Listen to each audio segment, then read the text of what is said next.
welcome everyone to episode 89 of the internet sensation known as Triple Threat Talk. 89? We're 89.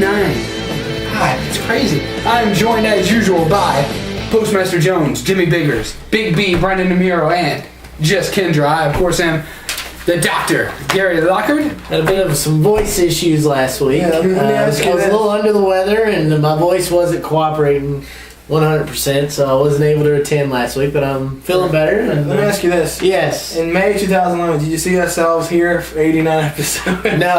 And to further that point, we got an email today. Are you kidding me? Like he did last week. This is like No, I wasn't here last week. Or 2 weeks ago, you spoke with the TV deal. TV. But, you want to save it for the end of the show?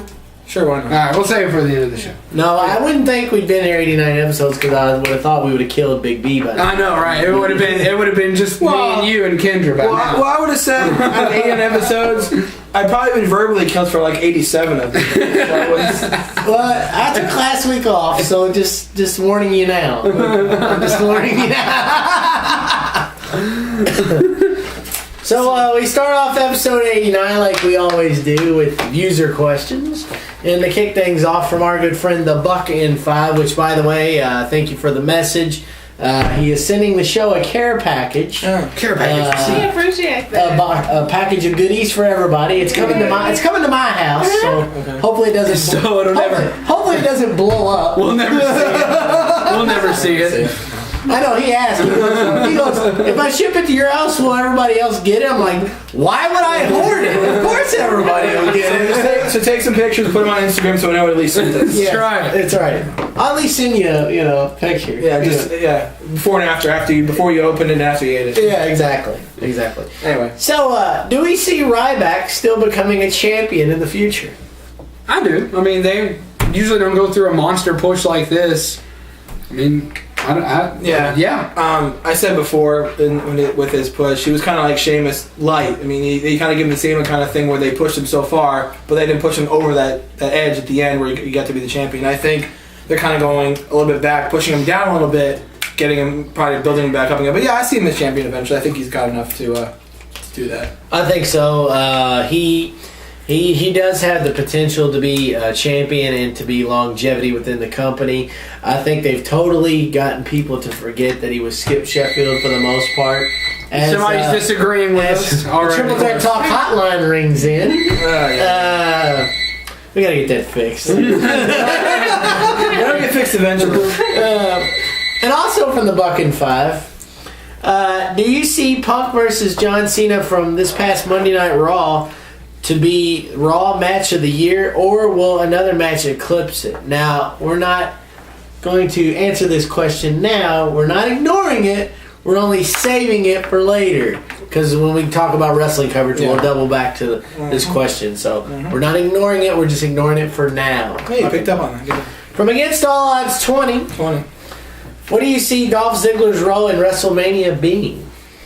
I think I'll cash in against whoever wins against Del Rio and Swagger. Right. I mean, I think he was going to get a WrestleMania moment for everything he's done, and I think it's going to be a big WrestleMania moment. Yeah, I mean, I would agree with you, but if you look at it right now, it doesn't look that way because he's getting really squashed on from everybody. Yes. I mean, you usually do before. Well, yeah, I agree. They did with Daniel Bryan. They've done it twice this year to Ziggler too. Yeah, so I do see that, especially what's going on with Jack Swagger. There's still kind of maybe some red tape there.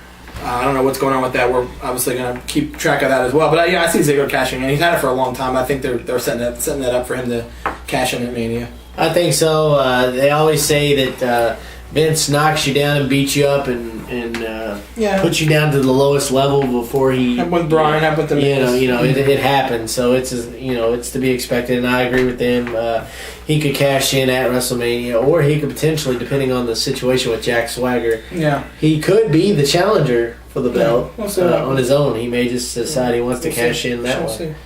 From the Big Corn 16. Look who's back in the user question. A little touchy subject, but we'll discuss it. With brain damage being proven as the cause of the reason why Chris Benoit, too late, did what he did, do you think he should be recognized as a former world heavyweight champion? Absolutely. I mean, I don't think just because what that period of time just never happened. Yeah, no, this isn't. This isn't the NCAA or anything like that. No asterisk marks or whatever. I mean, brain damage has been looked at a lot lately in the NFL with Junior Seau, and then with the Chiefs and with everyone else. I mean, it's being looked at for the cause of a lot of things. It doesn't mean that you take those players' numbers off the rosters and act like it never happened. It's just a fact of life. It's an unfortunate fact of life, and it's been a tragedy. It always has been looked at that way, and it always will be looked at that way. But, as sad as it is to say, you don't just take away a great performer's credentials, because you know what? At the end of the day, yes, he did what he did, but in ring, he was a phenomenal athlete. You can't take that away from him. Right, yeah. I agree. I think you have to recognize him as a former world champion, but it's just how the world is. He is one of the greatest wrestlers, technicians that the company has ever seen. Mm-hmm. No denying that. None. We can't deny it. But with the actions that he committed and the whole story surrounding it and everything that was just all the pieces that added to that, that's what he's going to be remembered for the rest of his, afterlife, I guess you could say. Because even though all the accomplishments he had in WWE, winning titles and doing this and doing that and whatever, the fact is the act that he performed on that day and then everything that they found out about it, all the news and all the stories about it, that's what he's going to remember for, Chris Benoit. When you think of Chris Benoit, you're not going to think of the wrestler, you're going to think of what he did. So.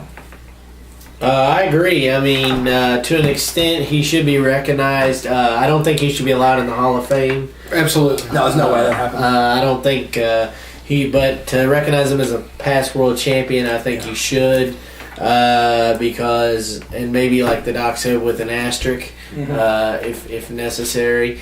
But to say that, okay, that WrestleMania didn't happen because, he won the belt then, would not be good for history, but definitely something that should be looked at for sure.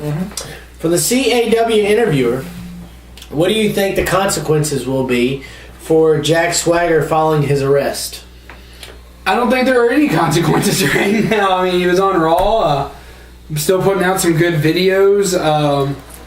I think that he'll be. I think that they're gonna slap him on the wrist a little bit.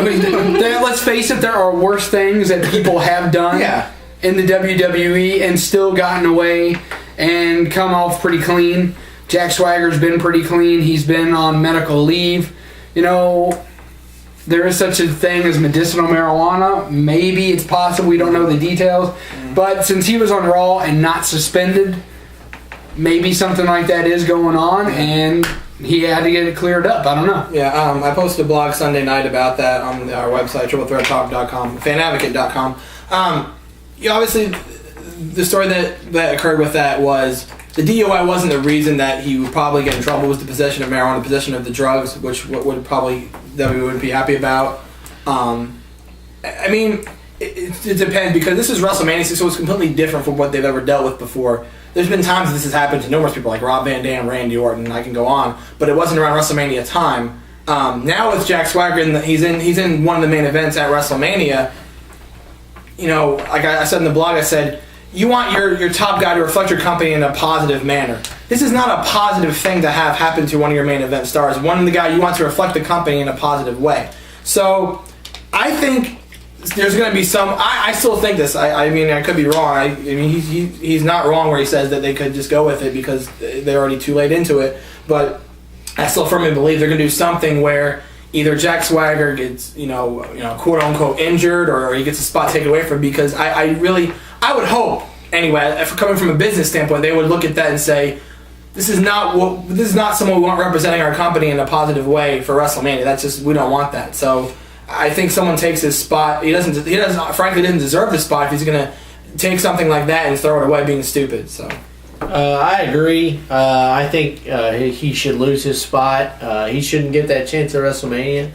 I mean, what he did, if that was me or you that did that, then we'd be in a world of trouble.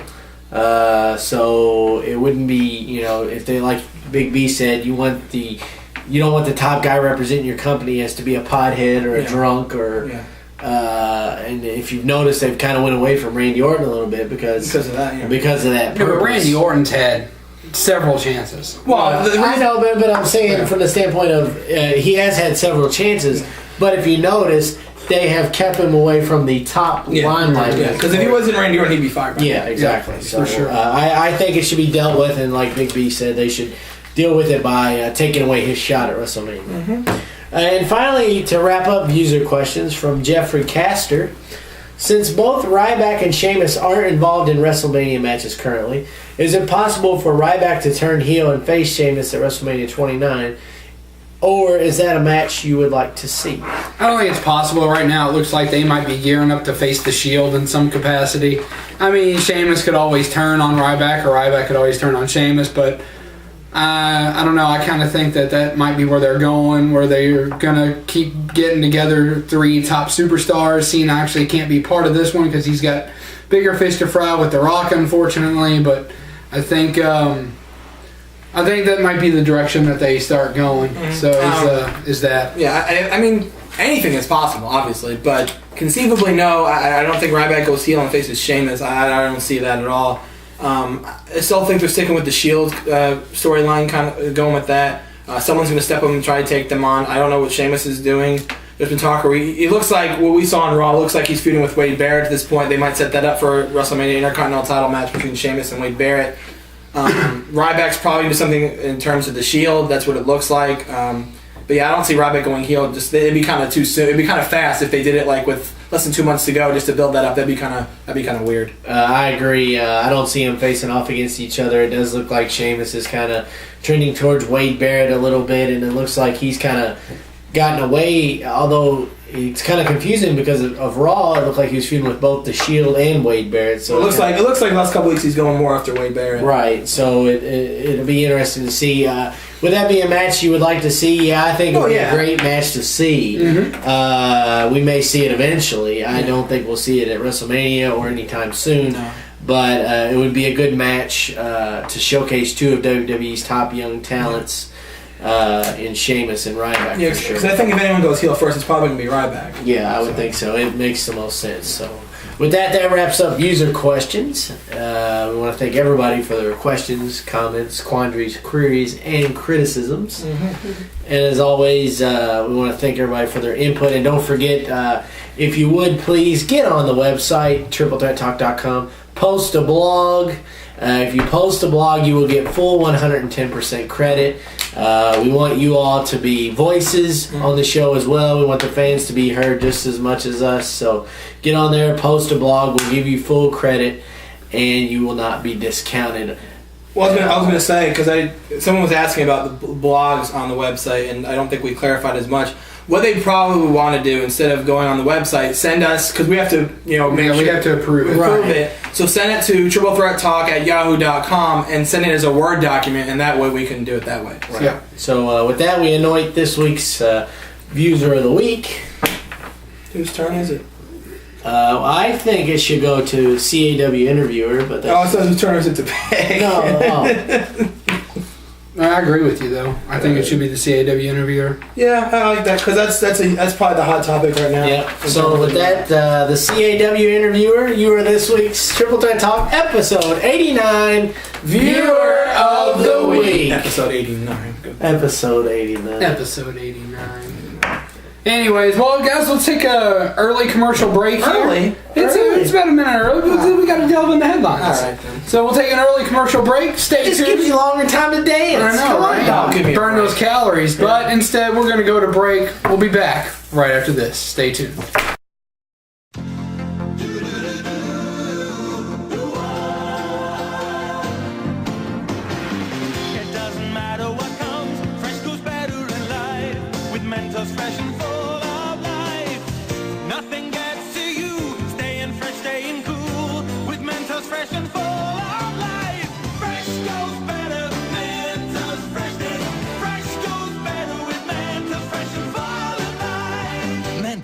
The Fresh Maker.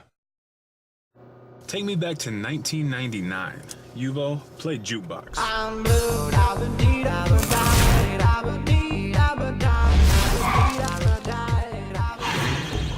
Need a better car? My Optima was ranked most appealing midsize sedan by J.D. Power and Associates. Who are you? I'm you from the future. You should be playing that game. But all you do is dunk in that game. Bingo. Yeah.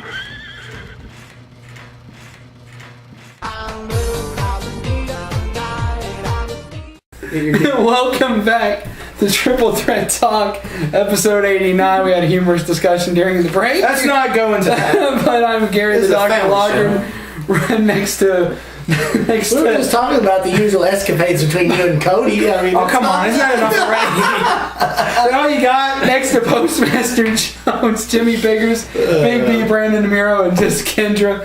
So, Whoa, Big B. whoa. No, Big B. I'll be the one that cue the okay, music. all right. Big B, cue the music. Do I have to? Well, you don't have to, but I would appreciate it. For the show to move on, I probably should do it. Yes. Okay. Doctor, give me the news. I got the bad case of the headline blues. What those called? Obliques? You need to do that after all that pizza you had for dinner. I know, right? Jeez. Yeah. All right, we're ready to go. Doing the Gary here. Ready to go. Teach me how to doctor. Ready Teach to me how to And doctor. at the before we get into headlines, at the end of headlines, before we go to wrestling, that surprise we were talking about earlier in the show will be the end of headlines. Wow. Right to, speaking of to go, 49ers. To go. 49ers are telling Alex Smith to head out, ship off. He's going to the Chiefs, unofficial right now, but March 12th. It's March 12th, it's official. They'll get a second-round draft pick next year and a conditional draft pick on 2014. Yeah. Full disclosures and terms will be unveiled March 12th. right. Yes. Tom Brady gets a 3-year, $27 million extension. Hey, you got $27 million you guys can just throw at me? No. Guaranteed. Here's the thing, though. A lot of people are.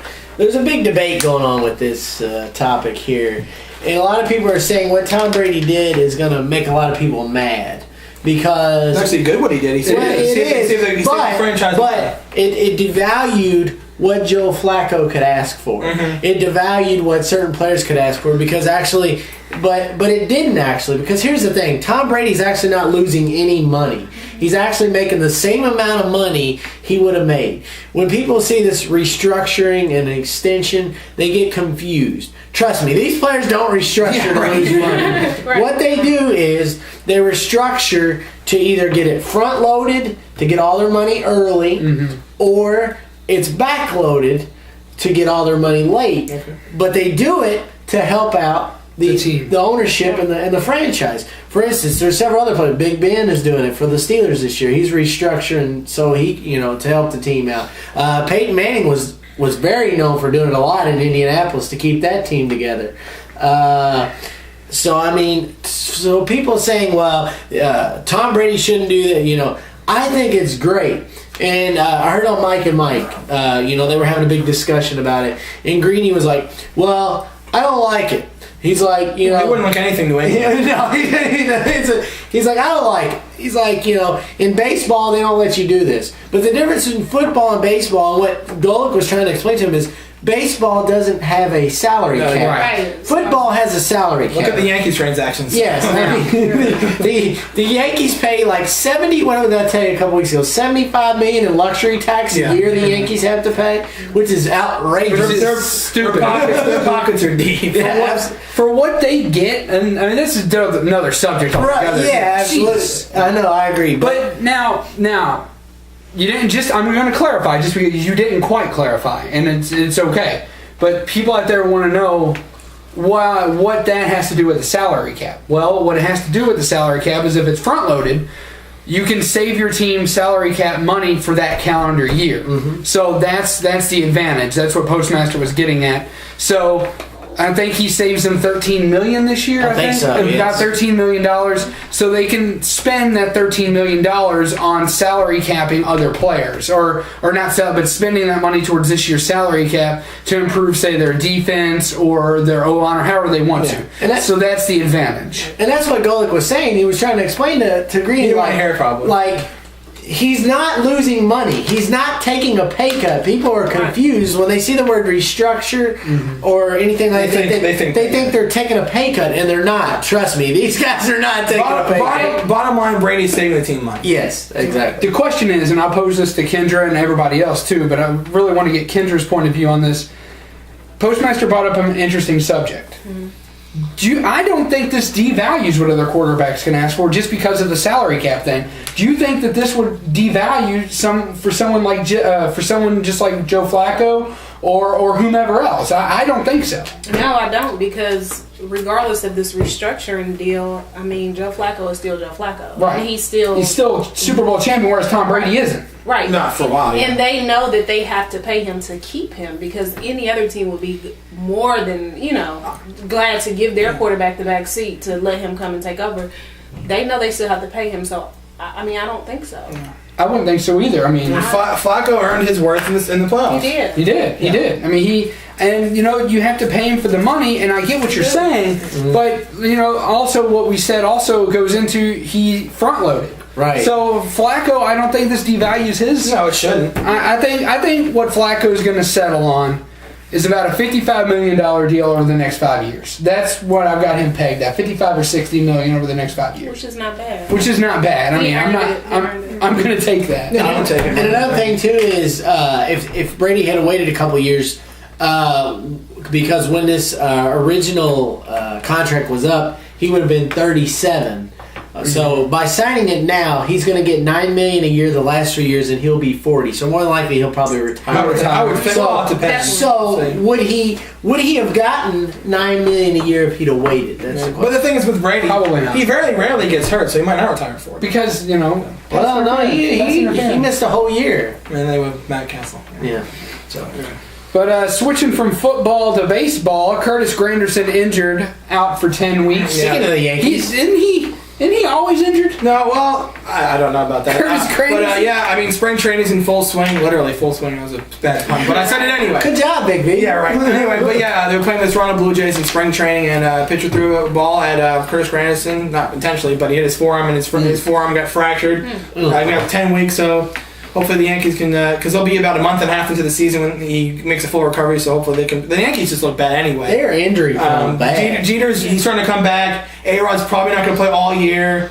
You know why they're injury prone though, don't you? It's because all their players are upwards of 37. I mean, They're all old and they're juiced out. They're seriously the oldest team in the league. Yeah, they're old. No, and seriously, all the games that baseball plays, like, they play the most games. And all that running and jerking.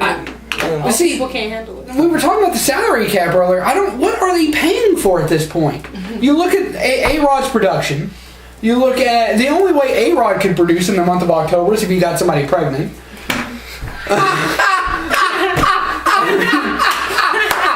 Let's be honest. They already get us. That's the SEC call. There's that Alex Rodriguez calling. I mean, Well, he does have a point. I guess A-Rod does live up to his name in October, the Bronx Bomber. what are you paying for with this money? That's what I want to know. You're paying for him to go send ball boys in the stands and get phone numbers. Right. Derek Jeter is what?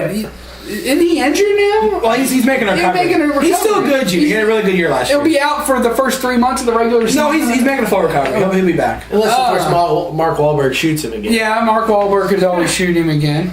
Then you got Curtis Granderson. Yeah. I mean, this whole team is just like in shambles. And if I was the Yankees' upper management, I would be embarrassed to be paying $70 million a year for this, and not either not make it to the playoffs, or be making and flop in the first round. Well, they won the first round. They lost the second round to the Tigers. They got swept. I mean, just ridiculous. George Steinbrenner's son Hank is clearly taking after his father's footstep. He's going after big name guys, paying them a bunch of money that they don't deserve. Yeah.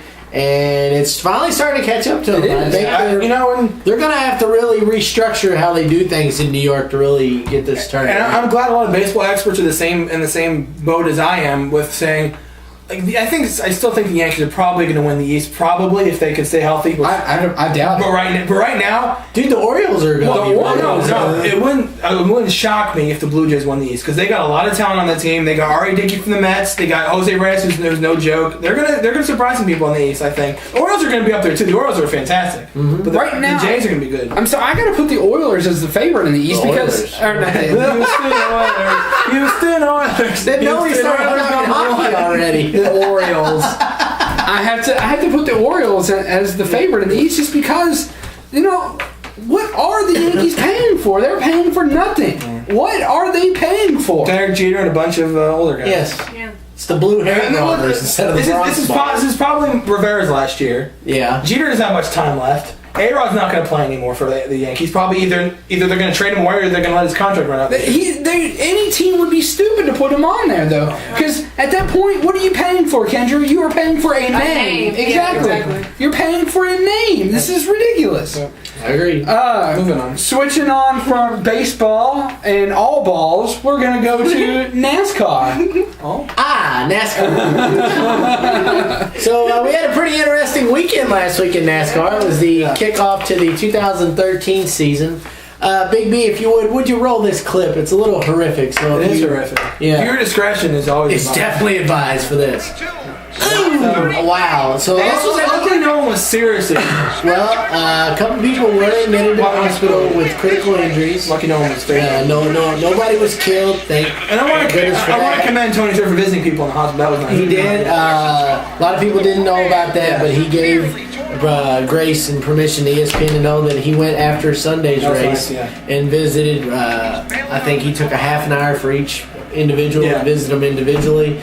Took them all an autographed Bass Pro hat, which is pretty cool. He did win the race on Saturday, which you could tell he was visibly shaken up in victory lane. And after a wreck like that, I mean, can you imagine? I mean, I think a total of 28 people were injured. 14 people were treated on track. 14 people were transported off track. 2 were critically injured.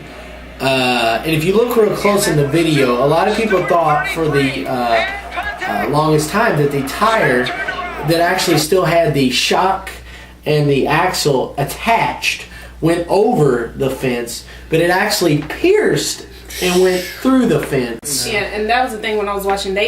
Luckily they got the fence repaired that same night. So by the next day, the fence was up. Yeah, I mean, it looked like a brand new, it looked brand new the next day. But the car, Kyle Larson, and he got right out of that car. I think it was more of the state of shock as he jumped right out of there. The car, there was nothing left, as you see in the video. The whole front end from the windshield forward was gone. The engine was laying in the front of the first row of the grandstands. I would imagine that people were sprayed with hot oil and gasoline because, there's nowhere for those fluids to go. And a pretty cool story out of all this. There was a woman, and her name is slipping my mind at the moment, but she's a pretty big race fan, and she was one of the ones injured. I think she actually suffered a broken leg. Oh, Lord. And she actually checked out of the hospital Saturday night, and said, "There's no way I'm missing the Daytona 500." And she went back on Sunday. Priorities, people. That's one heck of a race, man, if you ask me. There you go. So some scary stuff on Saturday. So moving on to Sunday's race. The race. The big race, Daytona 500. Danica Patrick making headlines, sitting on the front row, the pole sitter for that race. She wouldn't lead lap 1. Jeff Gordon would lead the first 30-plus laps. We had our first wreck, and unfortunately, my man Smoke gets taken out in the fracas. Sorry, fella. Can't win them all. He won on Saturday, but I think you would have traded Sunday for yes, Saturday. I definitely would have traded Sunday for Saturday. At least he didn't end up like Carl Edwards and wreck 5 cars during speed weeks. That's neither here nor there. Yes. But moving on from that, it was kind of a choo-choo train type race for a little while. I think it was more of guys trying to feel the car out and what have you. But in the end, Jimmy Johnson did prevail. Second Daytona 500 win. He got out off pit road first on the last restart, and he held off a very hard charging Dale Earnhardt Yeah, he looked Jr. really good towards the end. Yeah. To win his second Daytona 500. Upon doing that, he did wreck his car in the end doing his victory burnout. But real quick, I want to say hats off to Danica Patrick. Finished 8th place. And she led. And she led a few green flag laps, which was good. The first woman in NASCAR history to lead under the green flag. Janet Guthrie actually led 8 laps, but they were under caution. So this is the first time a woman ran a green flag in the front. So when we get back from this commercial break, we will continue headlines right after this.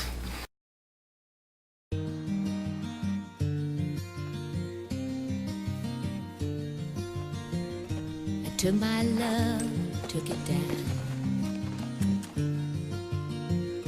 I climbed a mountain and I turned around. Well, I've been afraid of changing, 'cause I've built my life around you. But time makes you bolder, even children get older, and I'm getting older too. Did my love take it down? And if you see my reflection in the snow-covered hills, well, a landslide will bring it down.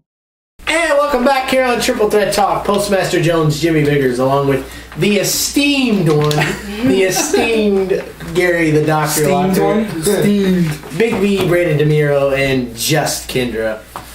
Now, getting from NASCAR, we're going to go have a pucking good time here and talk about some NHL. I'm going to talk about this headline. I'm going to talk about this headline because I want your all's reactions as hockey fans. Fucking good. Because you guys know I don't follow hockey. So the NHL realignment has been announced, all right? Yes. It's going to consist of 4 divisions and wild cards. What are your thoughts? Hey, we have wild cards on this show. Yeah, we do have wild cards. Not that kind. Kendra, you got a view on this, or are you like me and don't follow hockey? I'm not embarrassed to say it. I'm like you. I watch the fights, but that's it. Yeah, I would watch the fights.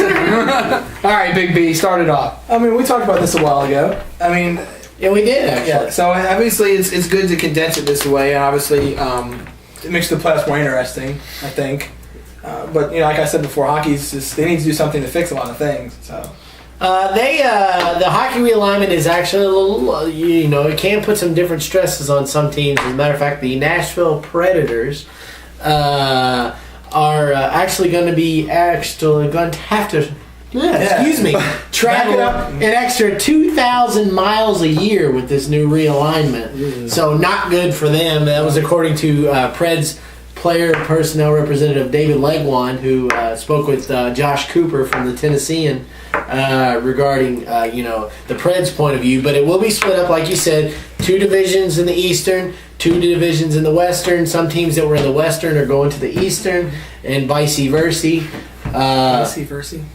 Vice versa. It's vice versa. Well, Vice versa. But I think it'll make good. It'll be good for the wild card standpoint. It'll be good for playoffs. NHL playoffs is some of the best entertainment you can watch on television. That's when I watch hockey. It is absolutely outstanding. I would rather watch a best of 7 NHL playoff series than a best of 7 basketball series any day. It definitely is a lot more entertaining. I was going to say, with the Nashville Predators, you're saying they're going to travel 2,000 miles because of this realignment? Yes. Do you see this affecting kind of like it would affect the football team, like traveling across the country? Probably at first you might see a little bit of travel rust and jet lag and stuff like that. But I mean, eventually they'll probably adapt and move on, obviously. But I think it's great that they're trying to make changes. Even though it is a shortened season, they've been in the news a lot, which is good. We've had a lot of hockey coverage this year, even though it is a shortened season. I, in fact, got to attend my first NHL game this past Friday. And then they lose. They did lose, but hey, it is what it is. Who did they play? They played the Vancouver, those crazy mother Canuckers, so... But good stuff in the NHL, definitely. From there, we're going to talk about LeBron. LeBron James is on a hot streak like I've never seen before. 40 points to push the Heat to 12 straight wins. For the month, LeBron James finished at 139 and 217 for 64.1%. Now, between him, Dwayne Wade, and Chris Bosh, is there a team in the NBA right now that you could see beating the Heat in a best of 7? I can think of one or two. I can think of two. But I can't think of anything. Are you talking about like if it goes to the finals or just in the East or West? It doesn't matter. Just in the entire NBA. Is there... In the East, I don't see any team in the East. See, I disagree. Really? In the East? Yeah. Okay. I see Indiana. Really? Like Indiana? Absolutely. I think the Pacers could definitely do it. Especially if that happened, I'd see it going to 7. Yeah, I absolutely. Yeah.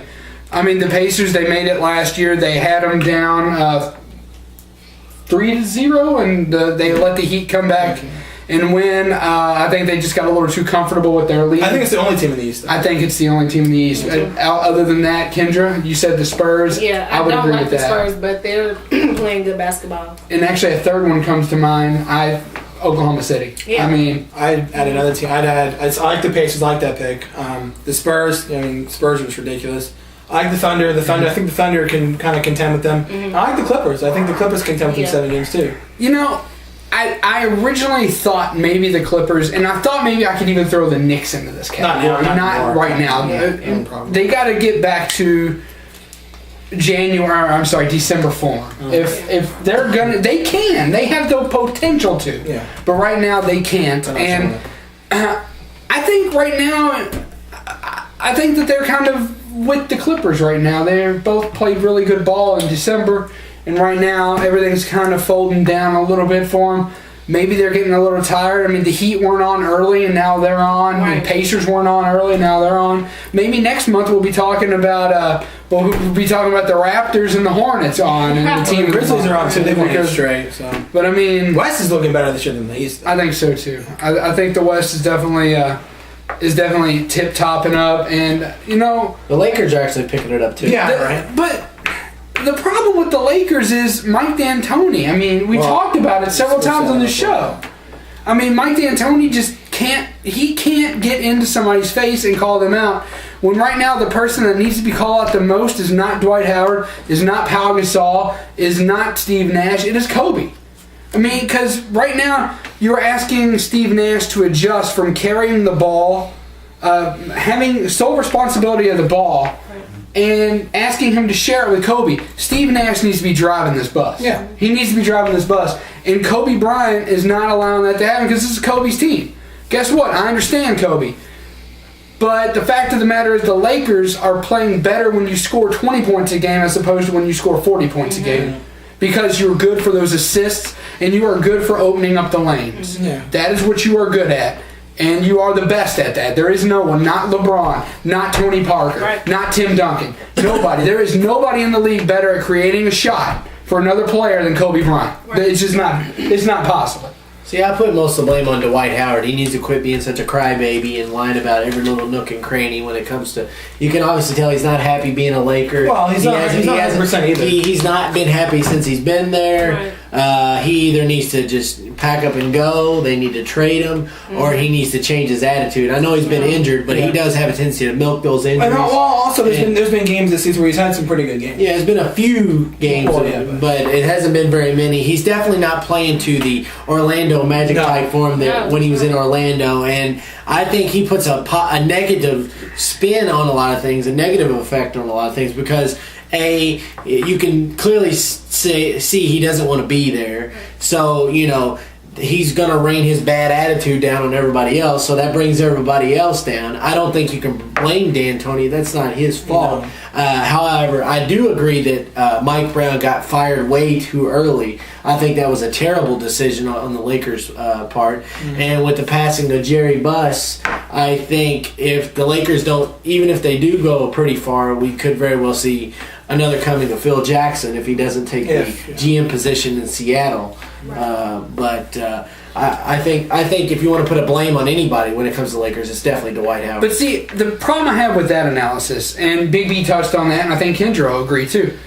he's injured. He's 75% of himself. I can't fault an injury that's missing. I can't fault a player that's missing 25% of themselves. I can't do that, especially when what Kobe's doing at the true center position under size and power in the NBA, he's holding his own against these other guys that are 100%. But his attitude gets in the way. His attitude he gets has in a the very way bad because, attitude. because Kobe is trying to run a train that he should not be running right It's now. Kobe's team. The team is a mess. The team It is a mess, but it's Kobe's team. I don't think right now it should be It Kobe's should team. always be Kobe's team. But Players see, hired. what I'm saying is though, the stats back it up. The Lakers play better ball when Kobe's a 20-point scorer and giving those extra assists and those extra shots to other players. It just is because LeBron, for example, LeBron's shot, he will take a quality shot. Kobe, a lot of the times, will go down there and take the first shot. That's not what you want to do. You got to try to play off the ball. You got to pass it a little bit. And see, Kobe is, right now, I think what's going on is Kobe is so intimidated by the star power down there. He wants people to still think it's his team. But guess what? The Lakers, now more than anything else, need to focus on winning for their owner. The Ravens did it this year in football. The Ravens won for art. They won for art. Kobe needs to put together he needs to throw his pride out the window. Yes, it's Kobe's team. It will always be Kobe's team. When you look at the Lakers, the names you're going to think of in history are Magic, are Kobe, are Shaq. Right. I mean, it just is. Those are the players. Having Kobe adjust for the final years of his career is not going to make a difference on people will always call it Kobe's team, especially with what he's done for that organization over the course of how it seems like forever. Yeah. Mm-hmm. The fact of the matter is, it is time for Kobe to step back a little bit. It just is. I mean, when you talk about the greats in each sport, they always step back and let the next person up. Joe Montana to Steve Young. I mean, it's happened. It's happened several years. Brett Favre to Aaron Rodgers. It has happened, and it will always happen. Yep. And it's time right now for Kobe to take a step back and say, we've got something good with Dwight. We've got something good with Steve. It's time for me to step back, distribute the ball a little bit, and let my ego go. I'm at the end of my rope, and I need to pass the torch. I agree with both of you guys because I think that Kobe, he does need to step back and just, Steve Nash is the point guard, and he needs to run the team. That's what Steve Nash does. Mm-hmm. He is in Phoenix. He was very good at delivering the ball. He was an excellent point guard. He is an excellent point guard. So Kobe does need to step down and let him kind of take over.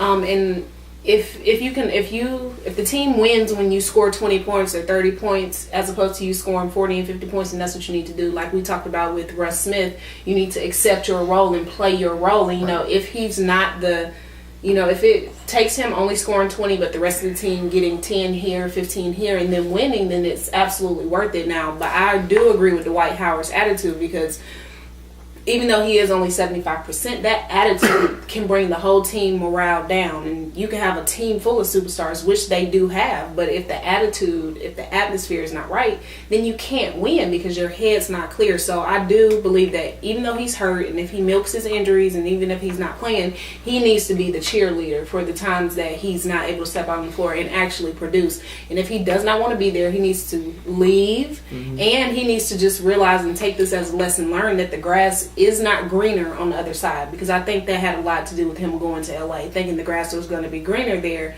Now he's there, and it's like, no, son, you have to produce, you have to work hard, and you have to play. That's what we pay you millions of dollars to do. Go out there and win us games, win us championships.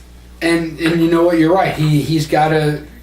Dwight Howard has got to improve his attitude, but I've got to think that once Kobe takes that essential role that he needs to take, that step back role, I think that'll come with time. I really do. I think that attitude will improve with time.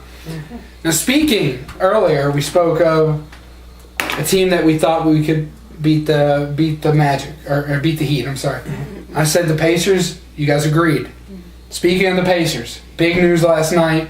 Roy Hibbert and Seth Curry getting into David Lee, getting into a squabble that spilled out into the stands. Roy Hibbert knows He said himself, I'm probably going to get suspended a game. Yep. He got suspended a game. Right about that one. So David Lee did too. yes, so did David Lee. Did anything happen to Seth Curry? No, he was trying to break it up. He got an elbow for a strike. I think he just got some crossfire there. But that's the last thing you want to see. Yeah. If I'm wearing a red jersey and you're wearing a blue jersey and you're fighting against one of my guys, and I come up to you like this, you're gonna think I'm trying to hurt you. Yeah. Right. And I think Seth Curry, I think that just happened. Exactly. Wrong place, wrong time. Wrong place, wrong time, wrong color jersey. So That's the one thing I kind of hate to see with fights is keep it on the floor. If you get into the stands, like it's really dangerous. So yeah, I mean it does. You keep it away from the fans. Absolutely. that's what they're there for. But yeah, moving on from pro ball to rookie ball. Coach K hanging it up with Team USA. We knew that was coming. Yeah, you had to know that.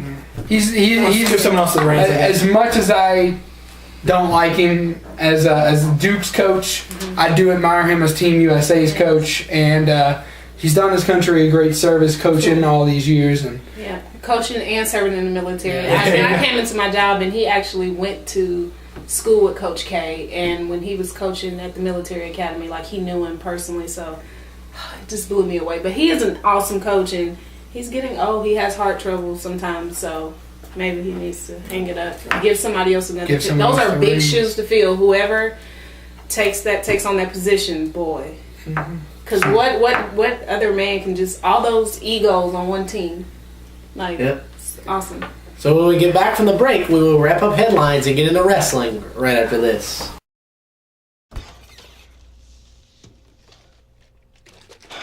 We're out of milk. Are you kidding me?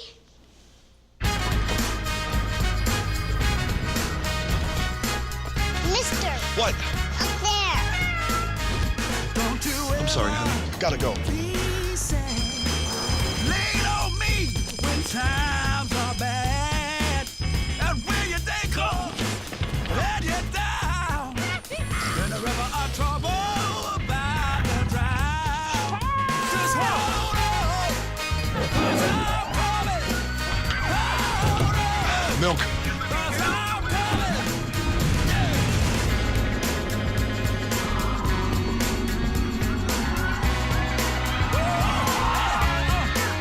Just hold on. Ladies, gotta go to work. And we're back here on Triple Threat Talk. Postmaster Jones, Jimmy Vickers, along with Just Kendra, Big B, Brandon DeMiro, and the esteemed one. The esteemed one? Esteemed. Oh, the esteemed. Get it right. The esteemed right. doctor, Gary the Doctor Locker. Gary. we were talking about Coach K before the break. Segueing into Duke himself, and I have a bone to pick with Duke, and I'm glad you're here. Oh boy, a Duke rant. Now, it's not really what it's going to be, but it kind of is. Okay. Ryan Kelly, out indefinitely, probably out until well after the ACC tournament. Yeah. Probably going to be out until the big dance. Right. All right. A lot of people are saying that Duke is getting locked down as this number one seed in the tournament because Ryan Kelly is expected to return by the big dance.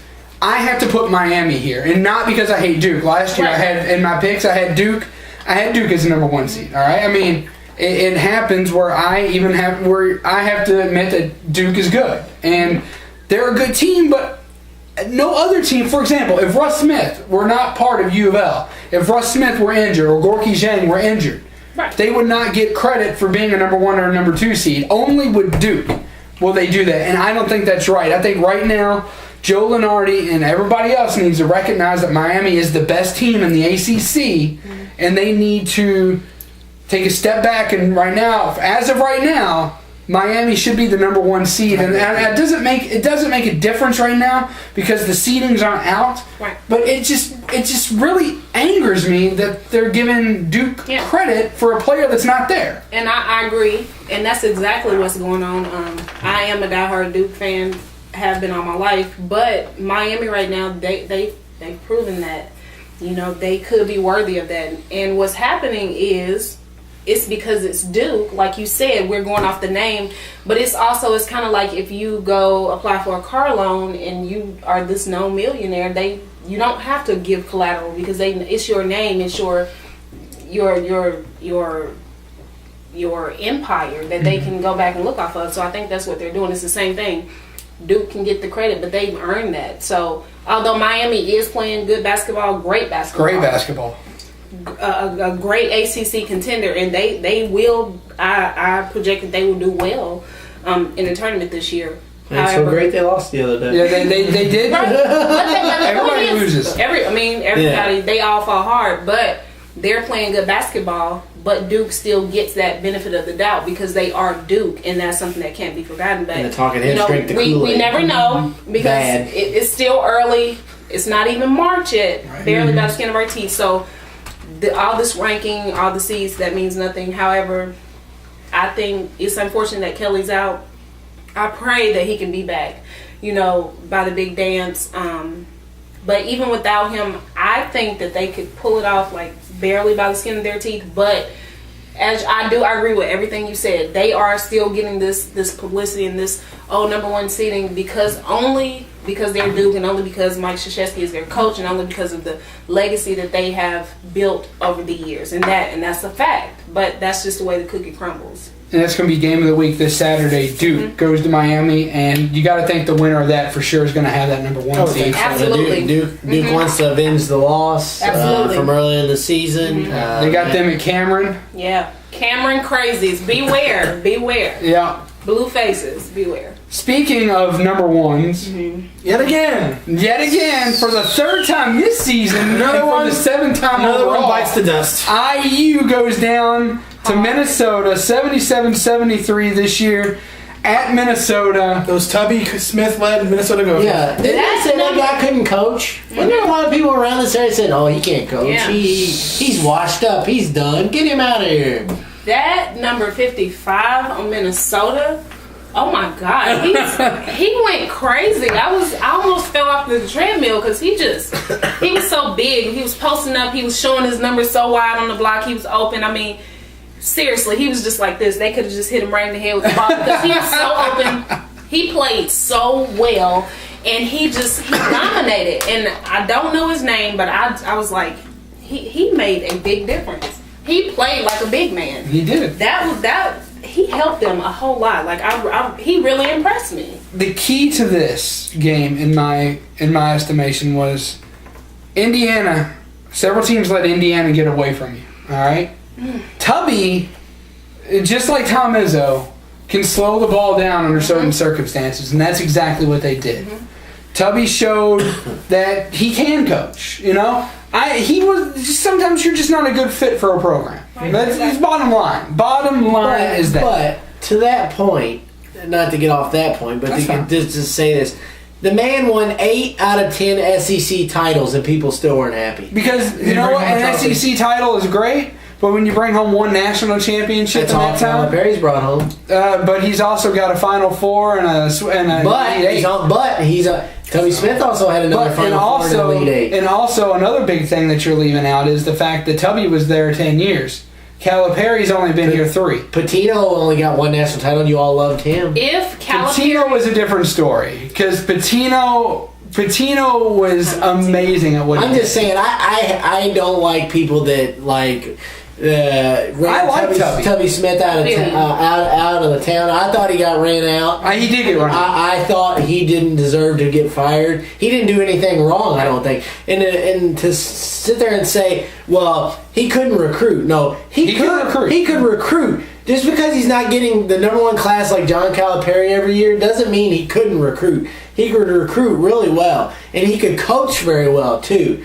And I thought he got unceremoniously kicked out of UK too early. And really quickly, what he didn't do was he didn't get all those McDonald All-Americans because they come and they go so quickly. Right. It's so hard to build a championship empire when you have people coming to your program just using your 1 year so they can get to the NBA. So that's what he didn't do, which is very smart. But if Cal doesn't get it together, they will run him out too. So I don't think it was just personal to Tubby Smith. Trust and believe if Calipari doesn't pick it up next year or the next season, they're going to run him out as well. And I think Tubby Smith is your pyramid type coach. I think he is. He likes to take a player, start him at the bottom, and build him up, just like Rick Pitino. Rick Pitino's the same way. He doesn't recruit for 1 year guys. You know, anybody can do that. Yeah, let's all recruit a bunch of 1 year guys. And I'm not bashing Calipari. I'm just saying that, you know, if you're able to get it, more power to you.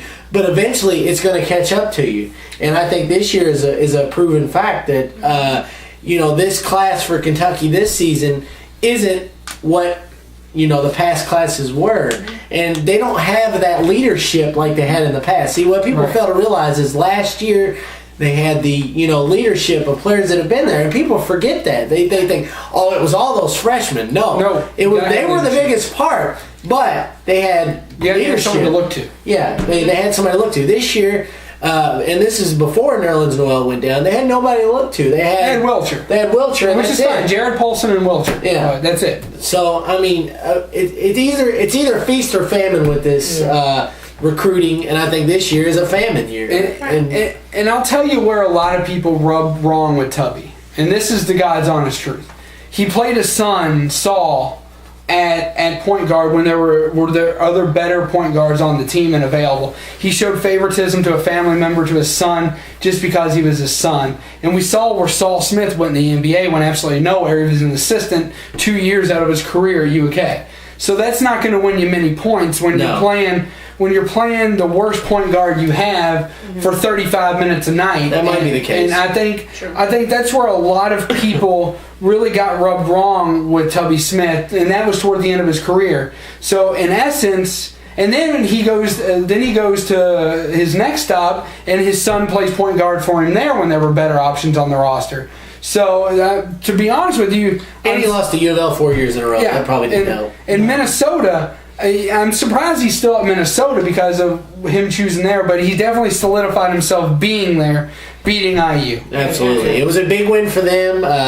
They've been in the rankings pretty much all year. I don't know if they're still ranked or not. I don't think they are. Minnesota? No, Minnesota was not. But this definitely probably, I would imagine, as long as they... you know, can win 1 or 2 more games the rest of the year and have a good showing in the Big Ten tournament, probably solidifies them the slot in the Big Dance, because I think they're right on the cusp of being ranked. After this win, they'll creep into the top 25. Yeah, so big win definitely. And last week I mentioned that Kansas would be an easy out, and what happened this week kind of proves my point. Yes, they beat Iowa State, but that was the worst officiated game I've ever seen. I complain about officiating a lot, but when it comes to basketball, that was absolutely horrendous. It's so bad that the Big 12 had to step in and acknowledge that there were mistakes made. Even a golfer, Zach Johnson, an Iowa native, took the notice that the refs, and I want to get his quote right, took notice of the call. Johnson wrote on Twitter, "What a horrible no call on the ISU-KU game. Refs blew this game in regulation. What is up with the officials this year? Hashtag terrible." I think that says it all pretty much as far as what happened. Now, the play-by-play. What happened? Elijah Johnson, toward the end of regulation, he has a clear penetration to the lane. Iowa State's George Nain, who he had his feet set the entire time. It was not a slide in motion. It was nothing. Outside of the arc, had his feet set, and was anticipating the play. Absolutely. Elijah Johnson runs into him, and a blocking foul is called on George's name.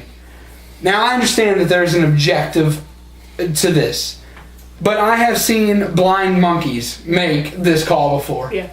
I mean, this is ridiculous. This cannot happen, and if it was not for this play, Kansas would have proven me right.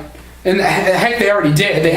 They blew a game so bad against Iowa State, who, they made the tournament last year and did very well, but without their key players back this year, they have no quality wins, even though they're 19-9. Mm-hmm. So the fact remains here that this was a horrible call. It took overtime, and Elijah Johnson warming up to get 39 points to boost the Jayhawks to beat the Big 12 to beat Iowa State at Iowa State. They're the only home team I can think of with right to ever complain about officiating from this point out. But the Big 12 definitely acknowledging it and saying that 2 officials involved. They would not say who, because this is a very serious issue, but 2 officials involved would be very limited in their future contracts with Big 12 officiating. Other than that, though, this, I think, without a doubt, proves what I was saying is right. Kansas is not ready for the big leagues this year. I don't see them going far in the tournament at all. I see their stop being the Sweet 16 at least. If that. Yeah. So, Doc, your opinion on this, and this is just from me here personally. I think that the block charge call in a game is the worst officiated call in all of NCAA basketball. It absolutely. It is the most controversial. It is the most, because every time down the court, I don't know how many times, and I'm like you, I watch a lot of college basketball. You see a play where they either call a charge or they call a block, and you're like, and sometimes you're like, oh my God, that should have been a charge. Oh my God, that should have been a block. They're not consistent at all with that call. Nope. Thank goodness they put that arc in there. Yeah. Because that is limited. Yeah, it's limited. Because otherwise it would be a lot worse. Yeah. Because if it wasn't for that arc there, and if you don't know what we're talking about, obviously it's Big B, throw up a picture of a basketball court. It's the 3-foot arc underneath the goal, and you cannot stand there and take a charge or a block. You're not allowed to just camp in there anymore. It's like the NBA rule, which is great. But I think there has to be a way, some way that, how can you not differentiate from, okay, this guy's set, oh, this guy's moving, a block and a charge. I mean, I don't understand it. It's not that hard. Can you not tell that a guy's moving? Can you not tell that a guy's standing still, but yet they still constantly get it wrong? They either call the charge wrong or they call the block wrong, and I think it's ridiculous. It absolutely is, and we'll continue this discussion after the break on the other end of Triple Threat Talk.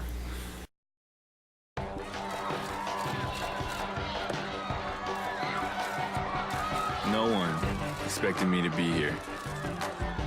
No one expected me to be a starter, to hit game-winning shots, or even play in this league. Well, I'm not here to live up to anyone else's expectations. I'm here to live up to mine.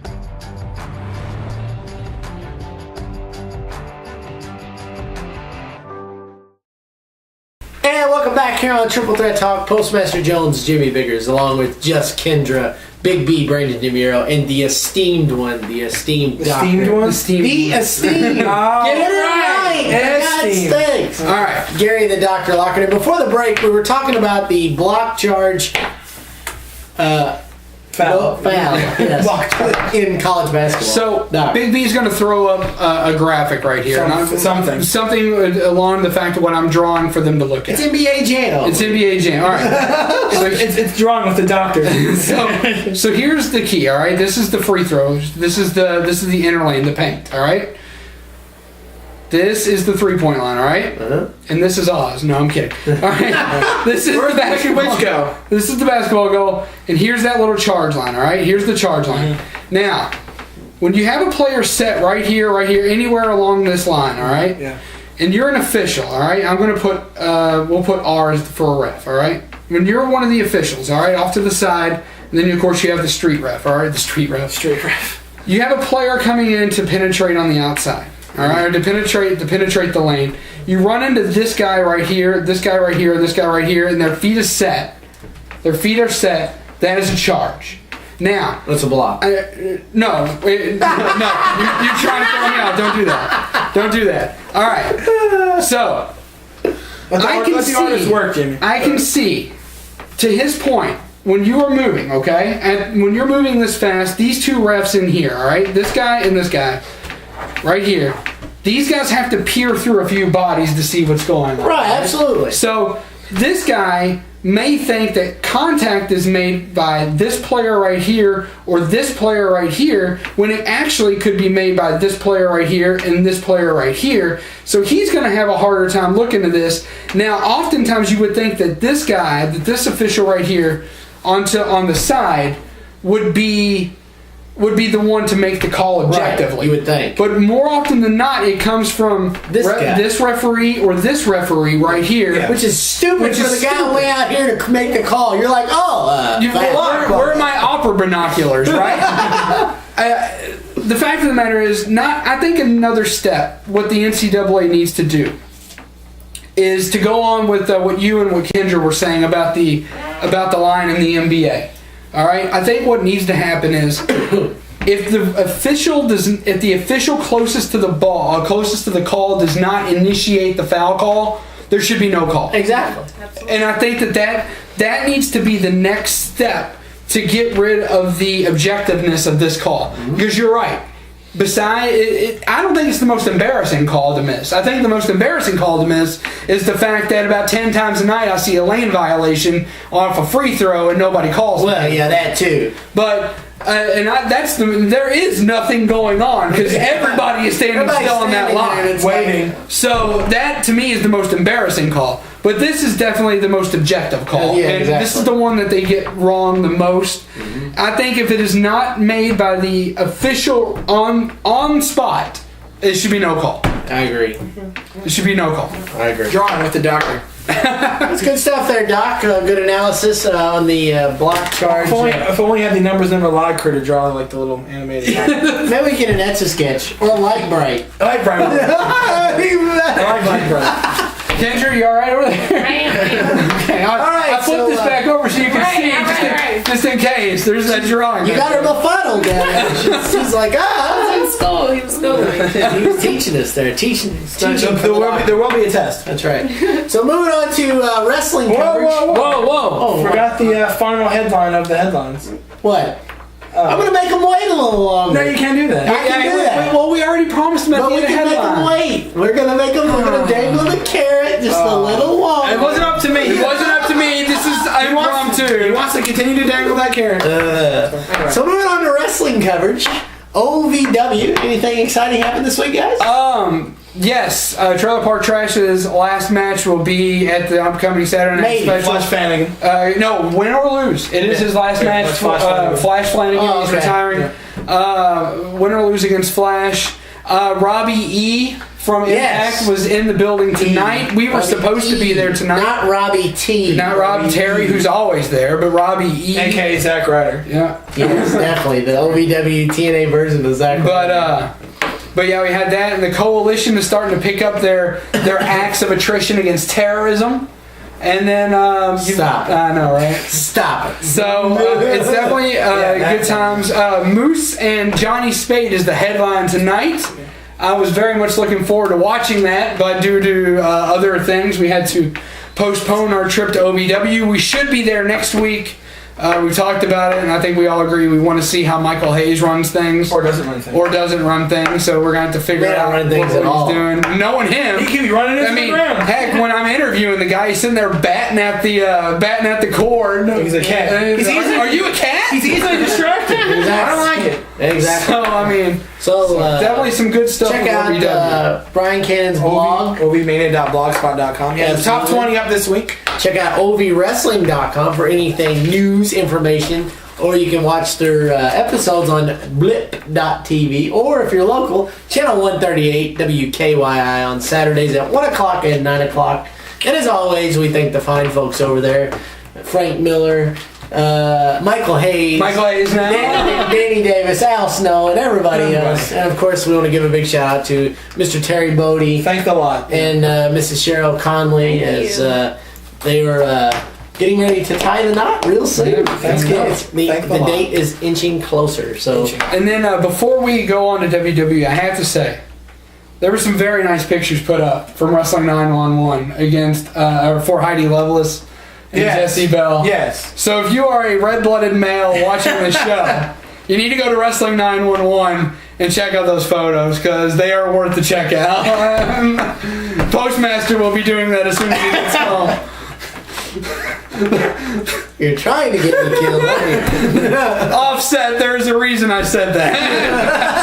So moving on to WWE coverage this week. Someone in the audience isn't happy. Big B decided to meet his older brother this week. What? He went to the Carl Casper Custom Auto Show here in Louisville, Kentucky with the Mr. Wildcard Michael Rickard. And Brian Cannon was there as well. And Brian Cannon. Did you hang out with Brian? Yeah, I did. Okay. And so they got He's a fun guy to hang out They with. got to meet the Celtic Warrior, The fella. Sheamus. Yeah. Take a look. And the pictures of me and Sheamus, and also there's a picture of Wildcard Michael with Sheamus.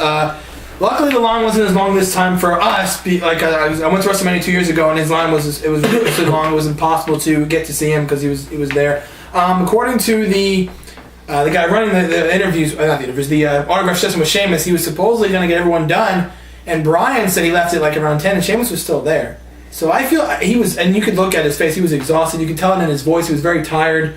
I mean, kudos to him. He looked like he was going to stay there to autograph everyone's, everything they wanted to get autographed. So kudos to him for staying. Definitely. But earlier in the day, I don't know if you saw the post on Triple Threat Talk. We actually were in contact with WWE actually to try to get an interview him at Carl Casper, but kind of my fault if you think about it. Kind of waited till the day of to pursue that. But it was very helpful. Someone from the Kentucky Exposition or Facebook group was very helpful to me. Try to help interview him. What was that? What was that? Just saying. What was that? It was Cody Rhodes you'd asked a month ago. Anyway. If it was Cody Rhodes, all you'd have to do is roll out of bed, technically.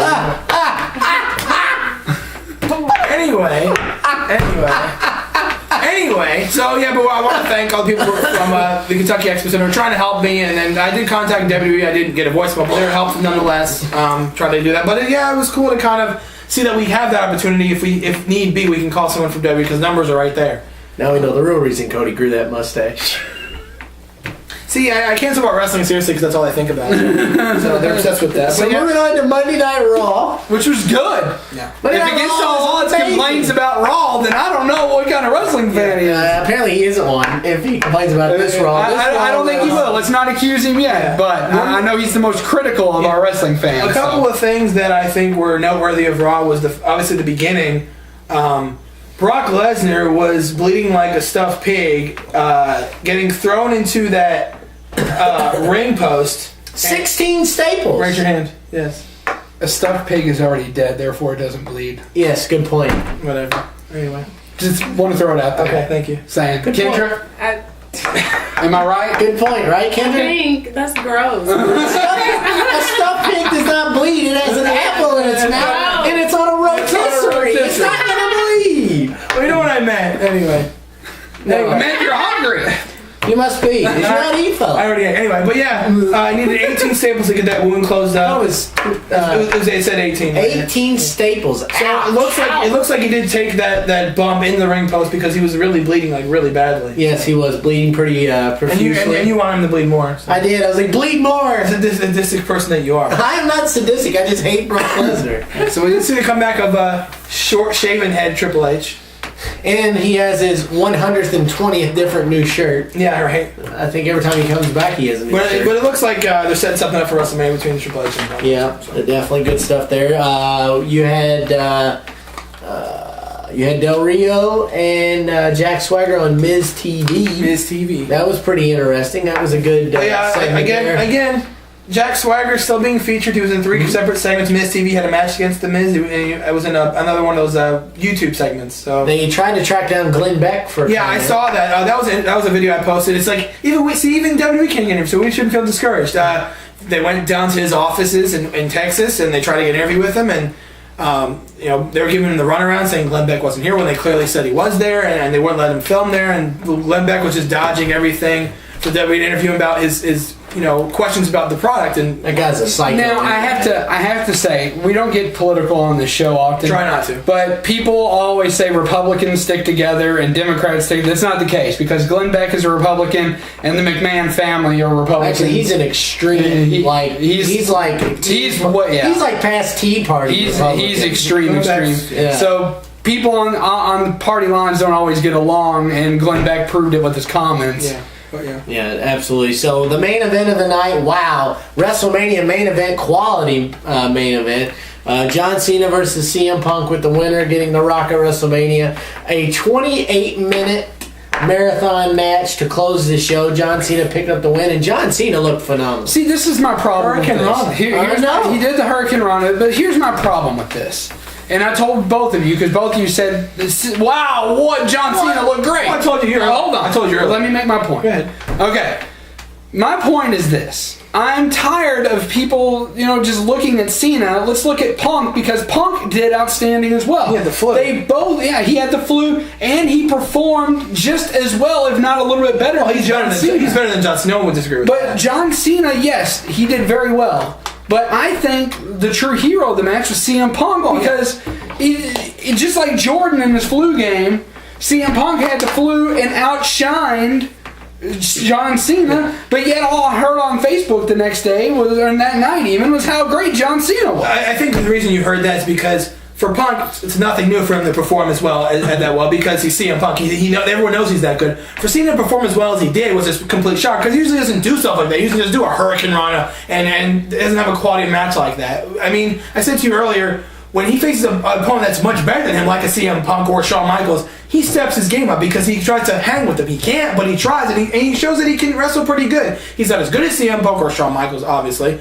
but he has some ability, obviously, wrestling ability. He's not terrible. He's gotten a lot better, but he shows what he can do. Right. But John Cena did pick up the victory. CM Punk got himself in some hot water. I've probably seen it too, I would think, since he let it happen. He did get fined.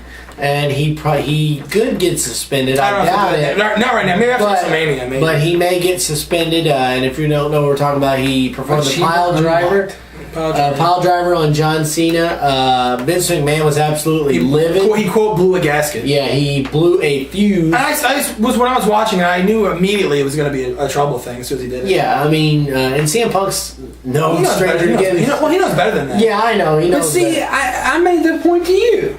I don't see how he can get in trouble when Cena let it happen. Cena, they were both at fault. They both get the fault, but Punk will get the fine for doing it. Because he did, yeah. Yeah, Punk is going to get fined. Matter of fact, he did get fined. I'm going to send you a picture, and I want you to put it up, all right? Right now. Put this picture up. A humorous photo, speaking of the pile driver. Achievement unlocked, pile driver.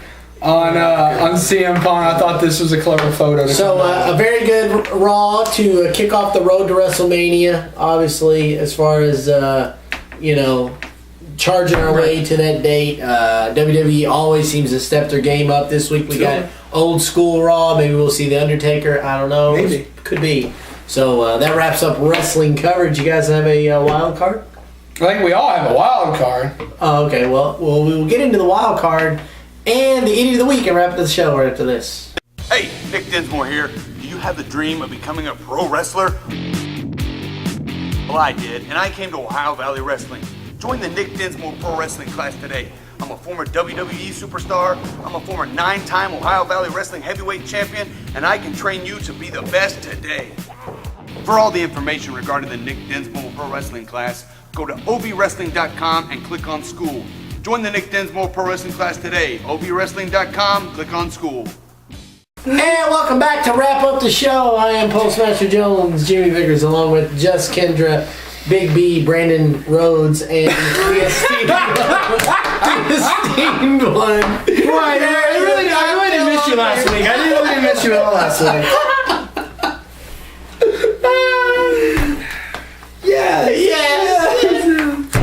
All right, children. So, just Kendra, we'll start down on your end. You have a wild card, my dear. I have a small wild card. Before I came here, I was talking to one of my friends, and he's like ex-military, and he was just expressing how like down he was, and he shared with me that he, at one point in time, he was contemplating suicide, and it really shook me up a little bit, and I just kind of want to encourage people to, if you feel like you need mental health, seek mental health, go talk to somebody, go see a counselor.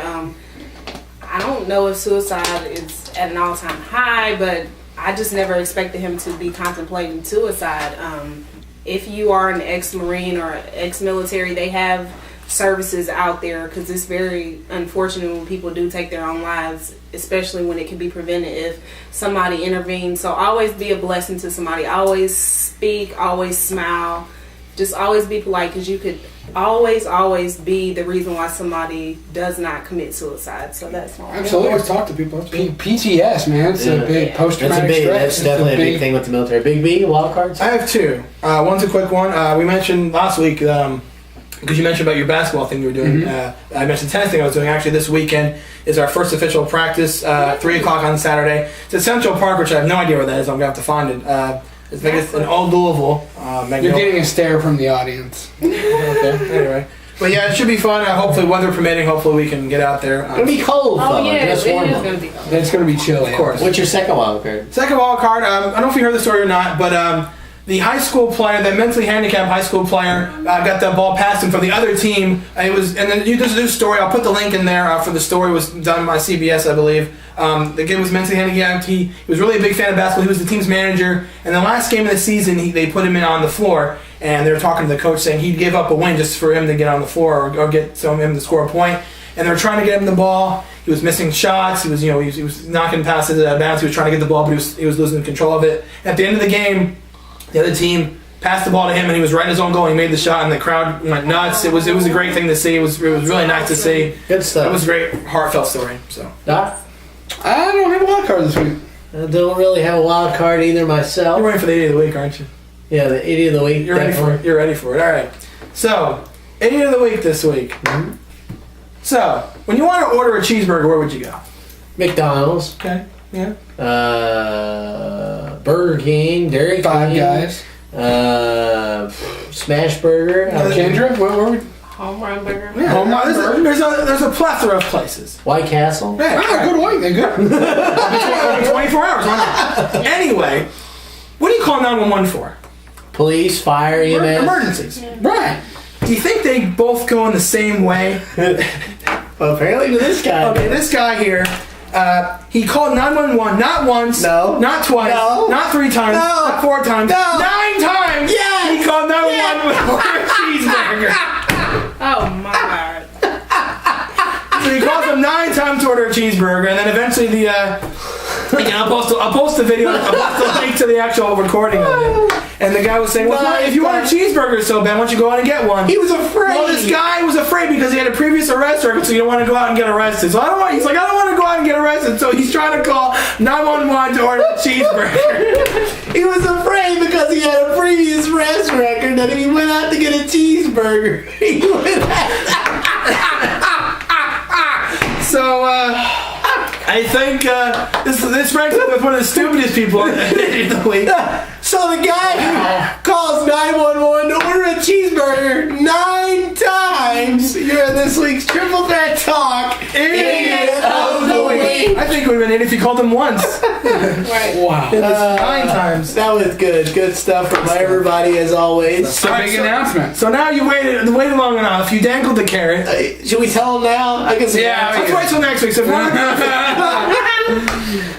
So earlier in the day, Big B and I, and you probably have it too. I haven't looked. Yeah, I'm sure I have. We got an email from the Cincinnati Reds well, I was organization. going to say some guy named Matt Kittle. Who's Matt Kittle? So we got an email from this Matt Kittle person in the Cincinnati Reds organization for networking, basically a giant press conference. Networking event. Yeah. Networking event, press conference. So April 5th.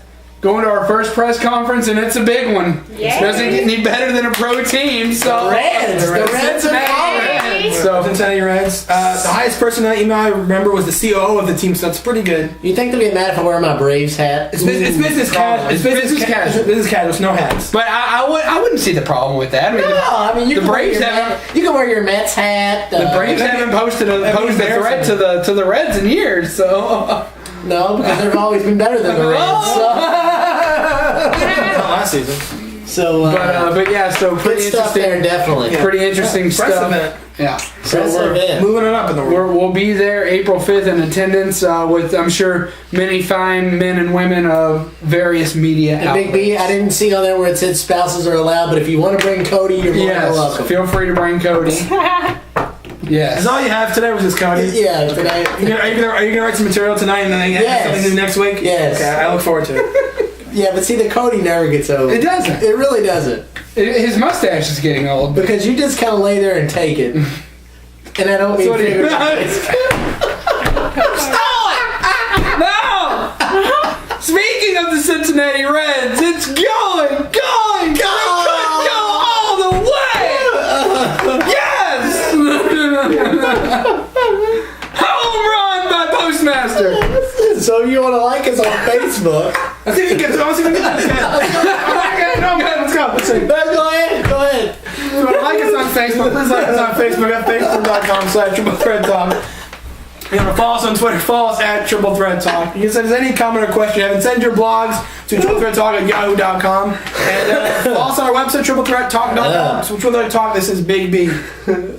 This is Gary and the Dr. Lockard saying this has got to be one of the most humorous shows we've done in a while. This is Jimmy Postmaster Jones to Biggers, and I need some water. And this is just Kendra. You guys have a nice night. They're silly. Yeah, this is Big B signing off. I'm going to go call the cops. I'm hankering for a cheeseburger.